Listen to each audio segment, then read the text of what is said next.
Covid-19 et petit libota ya pasteur Moïse Mbie domoni la sœur Eliane oyo azalaki lobi mwana na sa makolo na ye lokola mo nzimi entre guillemets lobi azalaki na bango papa na mama toyebi makambo elekaki autre frère Moïse Mbie na sœur na biso Eliane esengo ezani komona ye parce que na moni a changé hein azana esengo te so na biki na esengo seki na komi hypocrite pe singa mapasi tanga olobaki non a commis qu'on régler au moins 4 fois na mois moko. Est-ce qu'ils appellent solo papa? C'est ça aussi le problème parce que jusque là preuve à mon côté bimi pasteur Moïse Mbie aza na innocent papa Richard. Te ce qui va vu Moïse Mbie aza innocent on a to comme ko sabatu. Aza innocent parce que Moïse Mbie acte ya sali bas bima ki na ser eza normal. Aza innocent par rapport à quoi ça. Preuve. Ko ba minganga so ba sengi ba preuve. Minganga ba ozana ba ko examiner ba ko ba si réellement azo régler 4 fois na mois ndé minganga mutu ba ko yeba. Eza ndé ba saka avortement forcé parce que ba droga kaye alors tant ba saki avortement forcé ndé perturbé ba. Donc on a bi gazana ba preuve to pesa et tant comme na justice ba juge ba mahele. Mais pona lokumu ya kolo na biso oyo masa akufaki pona ko sauver biso et comme distraction pona niveau église. Nane. Ipe na kati ya ba photo parce que muku leveke muku nazo prier pona Moïse Mbie pona ko délivrer vie ya bosoto basalaki bango na ndeko na biso Eliane. Et pour ce tali ba dire na ye on dirait qu'ils ont réclamé biloko mo Moïse Mbie a devoir Eliane na famille na ye ba poni un bon moment ya ko ça sous point de presse pendant que Ndekombi Moïse azo lelana azana na si même c'est Eliane to boiti ma bezali tous a contre ba vie na ote oui tous a d'accord na yo tous a pas d'accord que pasteur Moïse Mbie a saleli o mabebeli mais tant que bisa makambo inoza yango na même nzambe moko ko sepelati même nzambe se peliti ba réconcilier ba moto to ba mutu na mutake ko se réconcilier na nzambe pourtant il est là qui n'est pas olesa je crois que alobaki ba vérité pas olesa que non papa na koyaki asaki ba eloke comme 50 ni Tiffany tuzomona mutu kwa Eric Mandara camarade ba Fali camarade ba Kofi camarade ba Wera o ba yemba Eric Mandara bazo ko intervenir ko benga sere Eliane ko proposer que non négociation na bango moi je n'étais pas d'accord pour que na mona bango.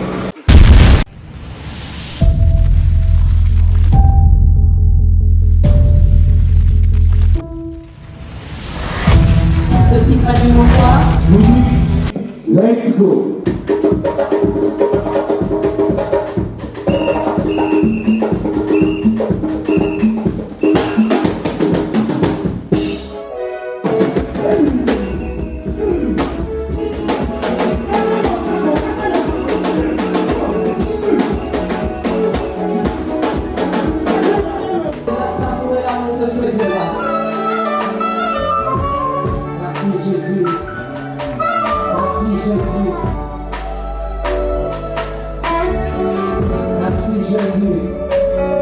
C'est un grand plaisir pour nous de vous retrouver en ce jour. Voilà pourquoi nous vous disons bienvenue sur Nazaréen TV, aussi dans cette émission Table Sainte qui réunit les hommes de Dieu autour des sujets importants, c'est très capital. Je m'en vais dire encore une fois de plus bonsoir, bonjour chez vous, peuple de Dieu. C'est la humble servante de Dieu, la princesse de l'Éternel, la humble servante de Dieu, la présidente du Parlement céleste d'Épitico. On est ensemble.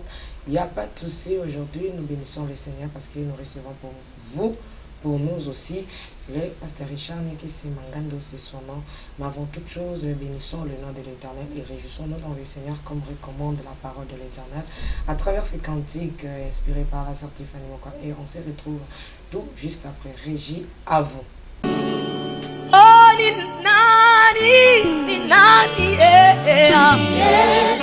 Tibidon, tibidon, tabibon, tabidon, ni nani, tibidon,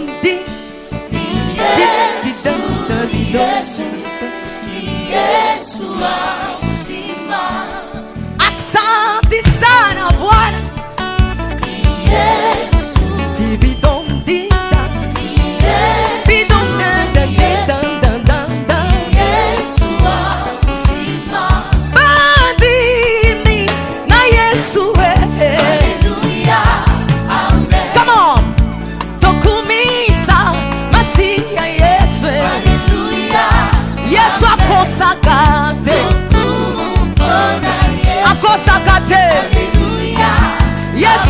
kakate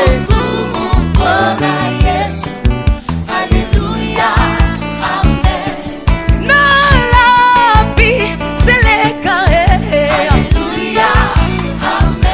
ngai nakosale la Yesu na ngai nakosale la Yesu na ngai. Est-ce qu'on peut acclamer Jésus? Est-ce que tu peux acclamer le roi de rois?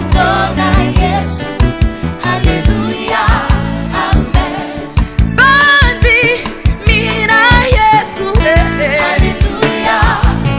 sabadino bakumisa Yesu masiya na ngai azana bomoi Yesu azana bomoi Shamazana bomoi azana bomoi yeba mabe ya nzambe eza wapi papa Guy Labala nazotuna na mama Lauriane Labala depuis l'Afrique du Sud mobaya mungu iko wapi de tout cœur. Je crois que c'était m'a fait plaisir à maman Louise qui nous suivent en CNT moment depuis l'Afrique du Sud, à Marlène Bouilly, pourquoi pas Annika depuis les États-Unis, ma soeur de chaque instant.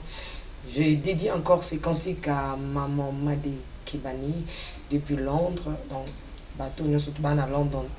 Nous vous aimons beaucoup de cœur avec vous. À Marie-Claire Karawa, derrière un grand homme comme papa Timothée Karawa, il y a une grande dame, maman Marie-Claire Karawa. Pourquoi pas la servante de Dieu, Mariam, la prophétesse Mariam. Que le Seigneur vous bénisse abondamment. J'en profite aussi pour dédier ces cantiques à maman Fouratabou ainsi qu'à papa, les amis, je vous aime beaucoup là-bas à la maison, à maman Betty Kokeleya ainsi que mon papa Tio. Que le Seigneur nous bénisse abondamment. Je pense que l'actualité est dominée par Covid-19, voilà, Covid-19. Mais hélas, encore une fois de plus, notre sœur, notre bien-aimée, Eliane, ouais, ça, Kindaki, tu habites à Kindaki, ça va rechercher la Covid-19, tout pas avec un confinement, on ne sait rien, parce que le dossier là, ici, là, qui m'a, à nous qui sont assez cuit, et là, on est ici, là, voilà. Il y a un moment où il y a passé, et Betty, Covid-19, et Betty, Libota, et Pasteur Moïse Mbiye, Domoni, la sœur Eliane. Oyo azalaki lobi mwana na sama kolona ye lokola mo nzimi entre guillemets lobi azalaki na bango papa na maman. Vraiment c'est triste comme on a que pendant que na katia bolingo ata si réellement bolingo ezalaki de part et d'autre soki moko aza na pasi na tanga pasi vraiment biso ba bantu mo motema ezalaka penza ya ba bantu quoi. Nous ne sommes pas le blanc mais nous sommes de Bantou, Temana, il y a noir, ils allaient à moi, Bolingo, ils allaient à moi au Sangisa, Moroboy. C'est un peu ça, mais peut-être que ça n'est pas assez Eliane et Longwe, donc j'en sais rien. Mais nous ne jugeons personne. Je dis shalom à mon invité, shalom Pasteur Richard. Shalom, shalom ma soeur, shalom na bande connu sur la biso partout, dans 5 continents vraiment, parce que c'est un beau balandi na biso les Nazaréens. Vraiment mbote bisika ba majami bonne santé santé za bien ngolo nzambe taki nzambe azopesa biso pema ebele bazokufa mais biso taki zo vivre na nous c'est que ngolo nzambe zali yango tozopesa nzambe kaka gloire parce que azo renouveler toujours bolingo na ye kati na bomona na biso yango toza toujours bien ngolo nzambe. OK Pasteur Richard kolala kolamka notre sœur Eliane Abimi, est-ce que oyebi ki azongi sur na presse?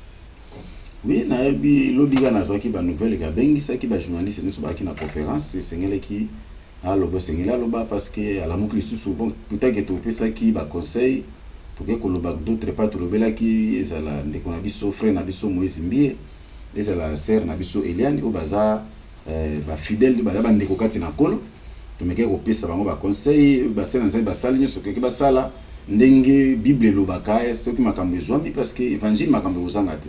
Même époque à Jésus, makambo zaki toujours.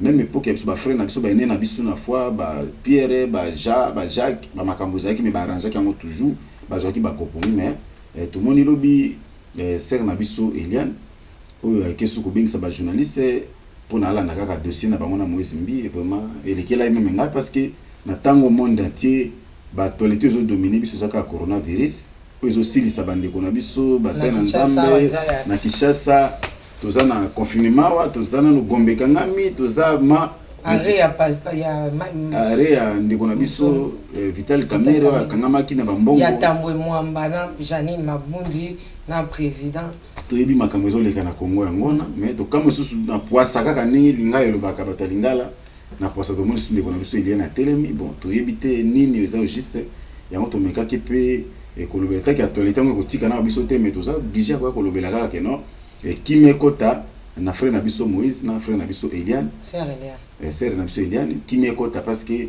nzamba bing toyebana ki pona bolingo nzamba le sangisi biso parce que na croix to koma ka mutu moko.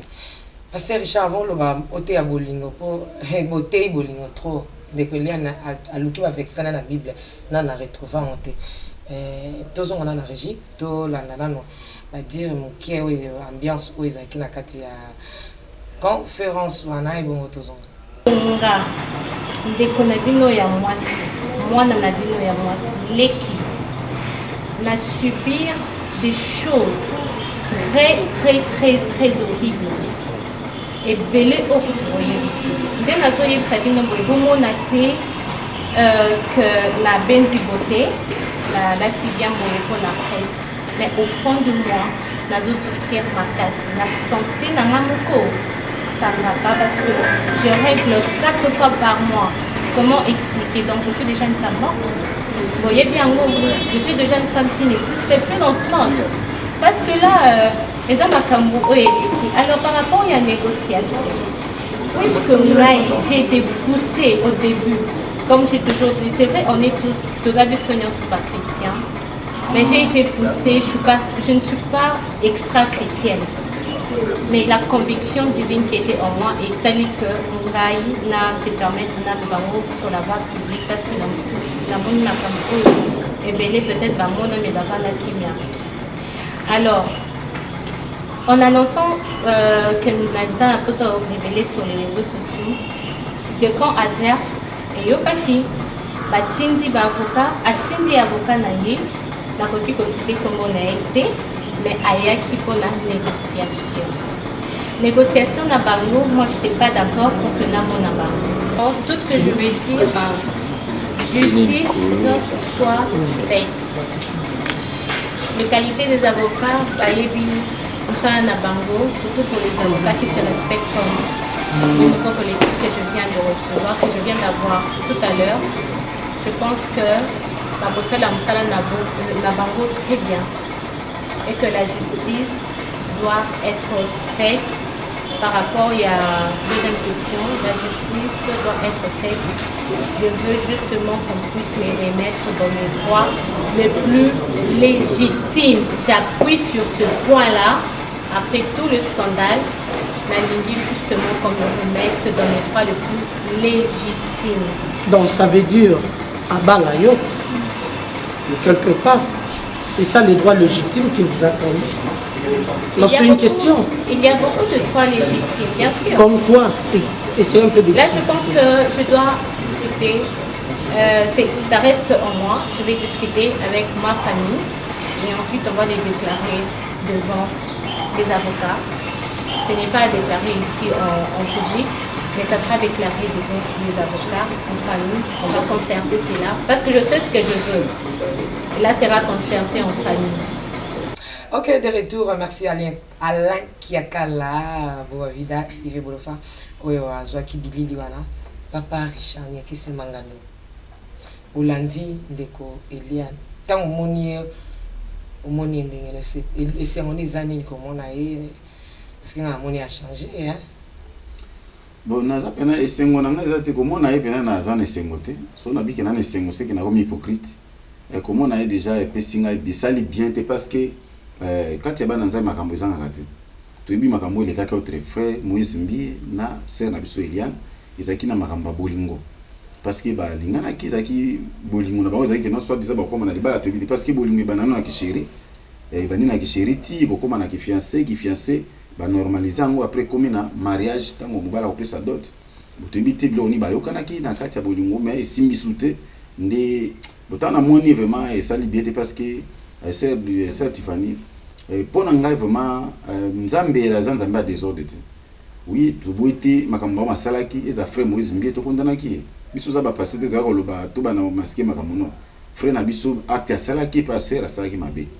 Ozomona asalaki mabe vraiment bolingani na moto pesi ba espoir et comme lobi bosale ba avortement forcé lelo c'est lien lelo ko pesa et pesi ngama passe tanga loba ke non a commis ko régler au moins 4 fois na mois moko c'est que ba cycle na déjà perturbé déjà ndemo mabe ya mona parce que moi si nzamba sala ka régler une fois na mois et ça va les pas mboli pour na bango. Est-ce qu'ils appellent solo papa? C'est ça aussi le problème parce que jusque là preuve à mon côté bimi pour yozali ko quoi ça pasteur Moïse Mbie et jusque là il y a le bima jusque là pesi biso preuve té donc dans la loi pour réunir infraction rassemble à 3 éléments hormis ça pour infraction jusqu'à preuve du contraire. Tant que justice est catinante, le pasteur Moïse Mbie aza nanu innocent, papa Richard.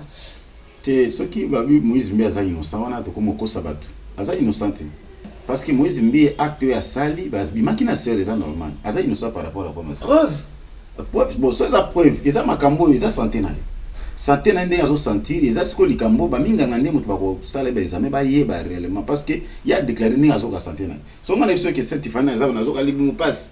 Yo c'est ce qu'on a vu sur preuve elle passe ces années parce que ça les camouflage en santé même ceux qui sont na zo estomac passe zo l'estomac certifié be preuve mais ozo souffrir parce que santé na ende loko ye a remarquer na kata santé na c'est que ça les cambo aluka ba minganga so ba sengi ba preuve minganga ba ozana ba ko examiner ba ko ba si réellement azo régler 4 fois na mois ndé minganga mutu ba ko yeba mais eloko ya déclarer no ça réseau à santé parce que mutu tout so ka za réclamer santé na ye même azo sala munganga ni ba tiner l'hôpital ba consulter mais le quoi ya bi a remarquer bongo ndi moi bimi aloba peut-être na ba raison moko peut-être ndi pesi na oki pesi ba raison que non et ça ndi ba saka avortement forcé parce que ba droga kai alors tant ba saki avortement forcé ndi et perturbé ba ça va dire ne kasi mais l'état n'est aussi na ba preuve biso ça to na ndika ndalo parce que zo ya na place net publique oui que et local bosso na bi preuve parce que oko qui pas médecin même gaso na bi na ka santé na bien té non qui pas médecin na avant même justice na une preuve ya médecin o yanga na koya konko postant plutôt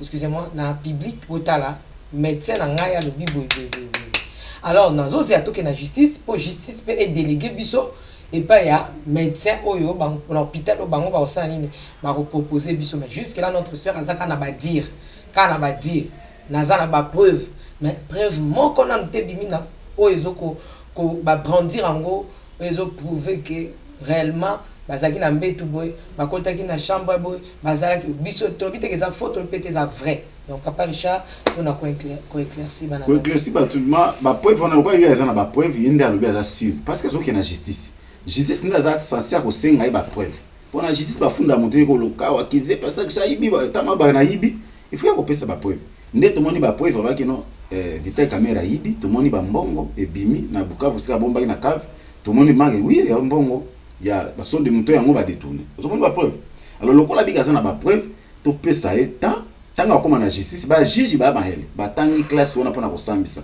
ba ko senge ba preuve bien pa tanga lobi ba juge ba yoka déjà asali conférence na ezate ka bomba mi parce que lokola bengi ba caméra et wana liboso na monde tchesi ko ba yoki makamno so lobi banda lobi asali conférence je crois que ba monsieur Koti monde ati ba saisir information alors tango wakoma na justice nde justice ta ko senga ba preuve abi misango nde to ko ba siko ke makamba lobi za vrai c'est quelqu'un pas minga est-ce que na temps oyo bana nzamba za vraiment na posa nango est-ce que c'est loko bana nzamba ndeko s'attendre to payer pour andako s'attendre comment les sont de liane ko zonga na lieu public pour na ko bimse so ba biloko est-ce que intéressé public na nini makambo ba sali ndeko na biso bengi pona biso to lo belle église parce que surtout ko défendre makambo parce que tobi ki Moïse Mbie aza pasteur et aza ki sera Christ azo yemba aza na ba clip ayembela nzambe pona apesa nzambe lokumu mais pona lokumu ya kolo na biso oyo Yesu masa akufaki pona ko sauver biso et comme distraction pona niveau église na ndenge ki makambo aussi ba lobelaki pour makambo église ba solango na kati église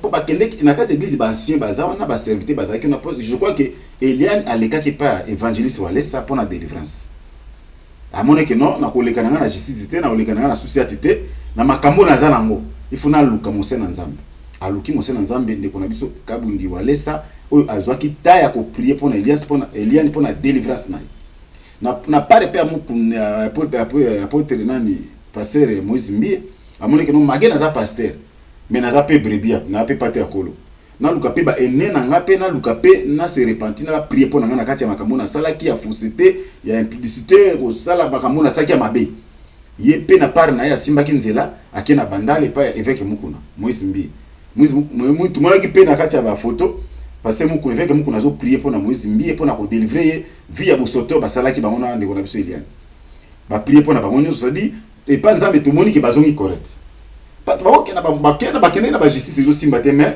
ba sena nzambe ne ba réconcilier ba ngoli susu te ba réconcilier ba ngote to ba bo ba mutu na mutake ko se réconcilier na nzambe pourtant on est là qui n'est pas olesa je crois que lobaki ba vérité pas olesa que non papa na koya ki asaki basaki bo azaki tout ko loba devant mosena nzambe parce que doctrine zo senga biso yango na lia ba kiti na ba mesa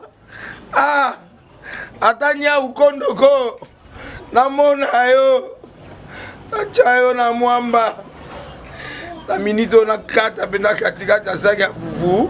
Oui, alors est-ce que tu bonjour. Boni.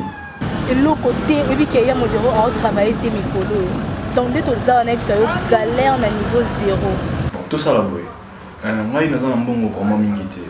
Mais nazo tchela bino moi mutio naza nango na agence moko boy Nazareta.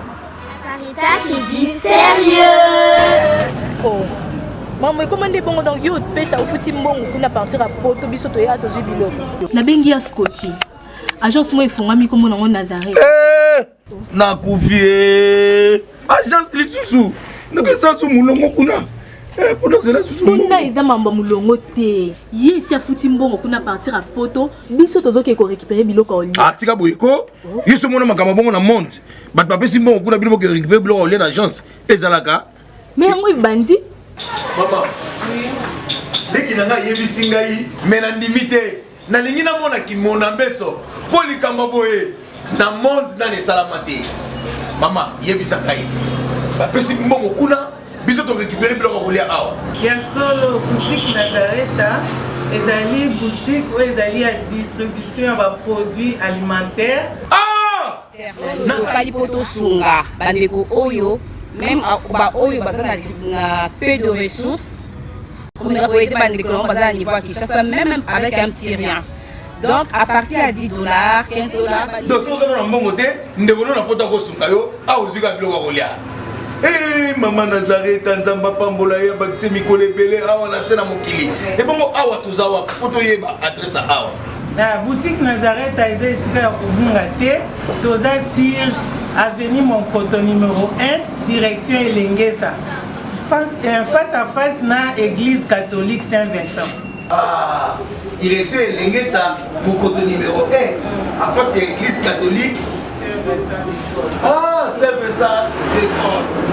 Bon numéro de téléphone, vous en avez déjà vous en avez, on a 3 numéros pour Paris, vous en avez un numéro pour la Suisse, vous en avez un numéro pour la Suisse. Ah! Non. Nazareta. Nous allons la Congo Sili. Julia, ngana kangisa kia fufu. Ya modé, yo bandika na fufu. Oui, pour la Nazareta, dans un système en bimbi, dans Bongo Shingo. Bon, ok. Vous allez Silio. Sarita qui dit sérieux. Alors pour nini azonga na boyoka na nzambe azonga la via sanctification izabongo tant pe Moïse Mbie na pa na kepa mukuniza pa luka via sanctification na nzambe bien que ba yoka nite bona na ba umi balé mais le quoi ba se réconcilier na nzambe cela veut dire nzambe agré ki bango alors na kama susu ba elena ko bimana mama makambo susu na temps ya on a biki na benga distraction parce que bo sala ki nécessaire ndenge bible zoloba que soko kwei kenda basibuka basa na nzambe tout bela ba prier pour na c'est ça c'est que ba zonga communion na nzambe bon tant baza ko bimisa suma makambo boye biso ça na musu ni mais pasteur Richard yoza mobali na tuni na est-ce que parce que ndekolia na ki na fiancé na a présenter ki fiancé na famille mobali na ba tutu azaka est-ce que étant mobali nini ko accepter comment on a toujours moi si na ko landela dossier moko oyo pa baza da fiancé ba l'accepter ba photo ba fiancé qui est déjà est-ce que au coco ça là ko au so fiancé moi si au l'accès na ba parents ba l'accès pe mon kimomba. Mais moi, ça va continuer toujours qu'on a un dossier où il faut salir la réputation. Tout le monde qui m'a l'équipe, tout le monde qui m'a dit comment tozalaka na moi respect on les arrête pas là biso ba kasayan est-ce que un vrai kasayan qu'on dit parce que son fiancé na otala c'est comme ça de quoi kasayi comment on a que moi sinaye topé moi suis ngabala allez kaka toujours na TV pour dire biloko ezali vraiment ko sa crédibilité te na ye la famille moi c'est na famille mbali pe na moi suis ngabala. Bon, pour nous répondre à la place où on a Tiffany, on dirait qu'il y a un fiancé naïe. Pour avant ça, biloko, je crois que tant que fiancé n'a pas courant. Si vraiment ça courate, moi c'est monsieur soit lingi dignité dans autres, angaka ali kasute. Le cas où les cas, cela veut dire bah solo na fiancé naïe tu éviter nini oyo baza na mo posa. Et pour ça tali ba dire naïe, on dirait qu'ils ont réclamé biloko mo Moïse Mbia devoir. Pour ça bah qu'il faut bazo ngisaye na ba droit légitime na ye bebaki bon on dit que bazo viser loko moi tant bazo viser à jouer loko donc comme ça mobile na clairement que non boni na luka likambo si mal intérêt mo ezali pour ce qui intérêt ezali saka likambo les gars qui na monde to monaka ezali kama liboso samite mo ezimbi na elian ça ba sera nzambe belé et a proposé pc simbi soute et que sera na moni ko simbate et ça même ba sera pe si no sera be mo na nzambe que no be mo sera nzambe que no papa na moni to lingana ki mena pour ba point na moni to na ko les na yo ko simbate ezaka na mo parce que badaki na kati ya proposition ezaki no pena libala te même qui fiancé de bazana ndeko na biso ya fiancé dans libala des anoka ki fiancé lobi peso ki ndemo bala moni ki mabezali akote ko kata ne bolingwango bona ipi ngala pona mona ke non c'est que ba solo li na fiancé na ye makamba zo sala fiancé na za d'accord ya mo autorisé pour ce que autorisé qui était je crois étant nous pas baé parce que ba si baza pe belé est-ce que ndeko le na poni pena bon moment ya ko yakolo ba makambo na ye bon pa pasteur Moïse Mbia zo le na na ye oyo a uti ko kufana corona vérifie le pasteur Pichumbi nous présentant encore une fois de plus nos condoléances à toute la famille Mbia. Est-ce que sœur Nabiso Eliane la famille na ye ba poni un bon moment ya ko yako sa sous point de presse pendant que ndeko Mbia Moïse azo le lanana azana na si vraiment pour natang na likambolo tuninga eza ma passe mingi c'est Eliane fois zabiki aza mwana nzambe aza chrétien il faut non à part dans ba raison makabo Moïse Mbia sale mabe oui toza na mo d'accord sale mabe mais il faut tana no époque nini mage mabe asala ki mena na bolingwa nzambe o kula tia mulimo sata tia na mitema na biso akosa na likambo na temps parce que Moïse Mbia akufena yana bango liboso o azaki être moko cher pour na ye azana kati ya matanga azana kati na kolela o abungisi grand frère na ye propre papa moko mama moko eza tango te kwa ko invoquer no biloko oyo même c'est Eliane to boiti mabezali toza contre ba vie na ote oui toza d'accord na yo toza pe d'accord que pasteur Moïse Mbia saleli o mabebeli mais tant ko bisa makambo ina oza yango na luti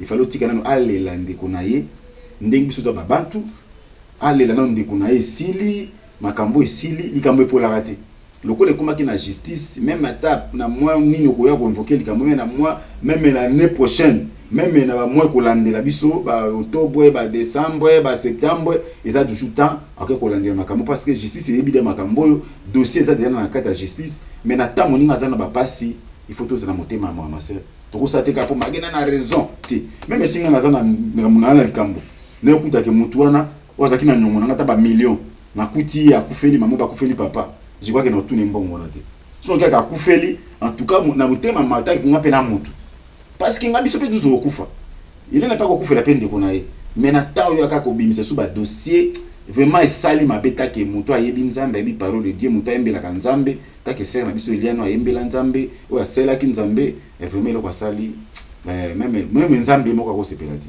même nzambe sepelati mais papa Richard étant que mon colo tango moni sœur Eliane point du jour na conférence de presse na ils allaient qui présenter qui passika avocat oui azali ba changer avocat mais selon yo okoki ko mona pourquoi ba kabwani soko ko bwa kamwa liso na yo tant que mokolo mona musika pourquoi ba to azaki ini pour na dossier moko o yazaki na raison o ba bi ke soki pe ba longi yango ba on pe ba reçoit partie na bango mais comment fait-il que ba kabwani. Bon, avant de répondre aux questions, na loba na bosi na kimoloko moko Bible zo bana biso ke non to lela na bato bazolela to seka na bato boseka ça veut dire na tawo ndeko na biso Eliane fa lela na Moïse Mbia mage ba makambo mabe asali il faut tout ça tout c'est le banzam. Bon pour la question tuni pourquoi changer équipe cela veut dire tout ça bato na mokili babike moto aparfait azate toyebi na ba justice na biso so mo même nzambe so tani mukana ba juge nzambe ane ko sise pona bana Israël tant ba longo en Égypte ta bazana désert ba kine parcours pona kana ziko Moïse ba tchaki ba juge mais nzambe ane ko beta setemi na ba juge parce que mona ki moi justice yango ezaki moi kanyaka ne to lubaka moi ba to bengi na français corruption ezala kaka na ba bandaka ebandita la Bible nzambe ane ko be justice feza malamu c'est à dire ba juge bane ko tenga mape so ki a changer équipe parce que to za bato le loto na mboka moko nzaleza makasi mutu ya samba na ye Moïse mbi nzambe te no baka azana mwa moyen na ye oyo azana ngo alors na Congo ko mata mu samba na mutu aleki opena ba moyen ba ke alinga pete réputation be ba magi amona ke non Moïse mbi azana so ba tena réputation na bien ka ça même mabe mais azoni mate ko kwea deva mukili azolo ka toujours komi eza ko mutu mo lingo bomae atanga obingo bete ba fa ko mi dembela ko ta mi protéger ko to azulu ka peke abattre la image na bien que makambo asala les amabe azulu na pe protection alors tout monde qui même na jugement liboso na ba avocat ba yaki ko koloba ko ba corrompre Eliane Moïse mbi atindaki avocat na ya po ba négocier terme yango ezaki bongo mais na kati ya négociation wana eloko ekamusenga ni Stéphanie tozomona mutu kwa Eric Mandara camarade ya Bafali camarade ya Bakofi camarade ya Bawera o bayemba Eric Mandara bazo ko intervenir ko benga sere Eliane ko proposer que non. Shalom peuple de Dieu, que la paix de notre Seigneur Jésus nous comble, parce que tous nous avons besoin de la bénédiction de l'Éternel. C'est la sœur Tiffany Mokoa, la princesse de l'Éternel, la présidente du Parlement céleste, députée Kwanabanda Kunabino. En tout cas, la Bible nous dit, vous connaîtrez la vérité et la vérité vous affranchira. Nouvelle Zakaka, tu peux communiquer, information, c'est que les Nazaréens ont moins souci moukier. Vraiment souci mon côté technique. Voilà pourquoi nous vous supplions, nous vous demandons s'il vous plaît d'ailleurs que vous acceptez biso na banda kuna bino ka lolenge tozali. Vraiment to senga na bino na bolinga nkolo bayo bolinga ka kolanda mingi les Nazaréens. Vraiment bo sunga biso bo s'abonner na les Nazaréens News. Donc neka ke komami wana les Nazaréens News parce que les Nazaréens o ya Kinshasa ne oboye baki liboso ezu un petit problème technique. Donc moi et toko taba vidéo il y a milai eza vraiment pour l'instant. Donc voilà pourquoi na bolinga musalo tozala nango tosala libino les Nazaréens News. Dans les Nazaréens News nde ya bino les Nazaréens News les zaka les Nazaréens donc ndakwa les Nazaréens okay? Famille les Nazaréens toujours mais news obetika les Nazaréens News ndenge ba komya wana o cliquer na place ba komi s'abonner au s'abonner massivement donc il faut s'abonner au epipe moninga s'abonner au epipe de quoi s'abonner donc vous s'abonner massivement s'il vous plaît bible ngakolo bible ngala certifié bible ngala princesse de l'Éternel je vous aime beaucoup de l'amour de Christ. Donc je disais tantôt que les Nazaréens ont un petit problème technique.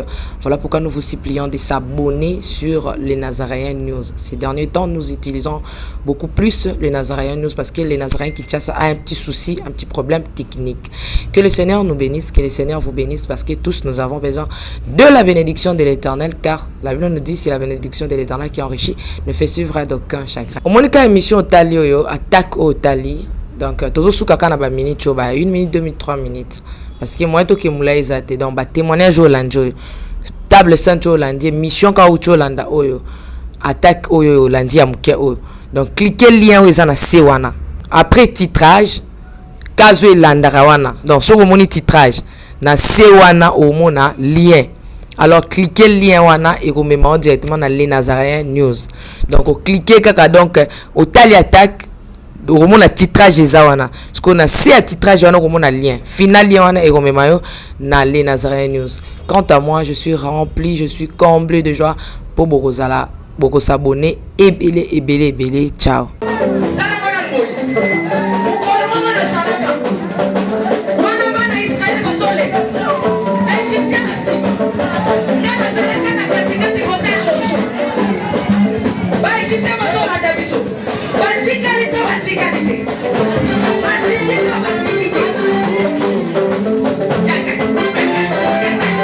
Loba Satan azana ba problème. Oh asimbi kisi. Asimbi kisi. Eli kambwa kisi te yobe ke no luka kisi na osala nini? Oh simba.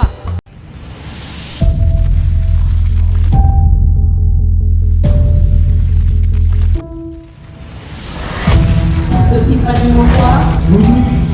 Let's go.